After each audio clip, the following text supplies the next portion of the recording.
তিতিরের সব বন্ধুরা মিলে নানাভাবে আমাকে বিপর্যস্ত করে ফেলেছিল। আমাকে যে ঘরটা দেওয়া হয়েছিল সেই ঘরটা সবাই মিলে এমন ভাবে দখল করে রেখেছিল যে আমাকে না শুতে দেওয়া হয়েছে না বসতে দেওয়া হয়েছে। আমি কিচ্ছু করতে পারিনি। ভোলে বাবা পার করেগা সিরিয়ালের আজকের ফুল পর্বটি দেখতে হলে লাইক ও সাবস্ক্রাইব করুন।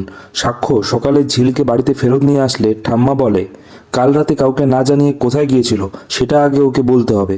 সাক্ষ্য বলে যেটা হবার সেটা তো হয়েই গেছে, ঝিল আমাকে কথা দিয়েছে এরপরে এই ভুল আর কখনো হবে না। সাক্ষর কাকু বলে আমাদের পরিবারের একটা সম্মান আছে, সেটা ও বোঝে।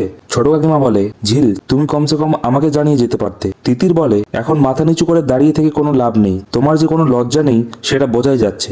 ঝিল তিতিরকে বলে আমি যদি সব সত্যি কথা বলে দিই তাহলে কি তুমি মুখ দেখাতে পারবে? সাক্ষর বাবা বলে ঝিল তুমি সত্যিটা বলো, কি হয়েছিল কাল রাতে? কেউ বিশ্বাস করুক কিংবা না করুক আমি বিশ্বাস করব। ঝিল বলে তিতির আর তার সব বন্ধুরা মিলে আমার কানের কাছে চিৎকার চেঁচামেচি গান বাজনা করছিল, সেই কারণেই আমি মাঝরাতে বাড়ি চলে গিয়েছিলাম। পরবর্তী পর্বটি দেখতে হলে চ্যানেলটিকে অবশ্যই লাইক এবং সাবস্ক্রাইব করুন।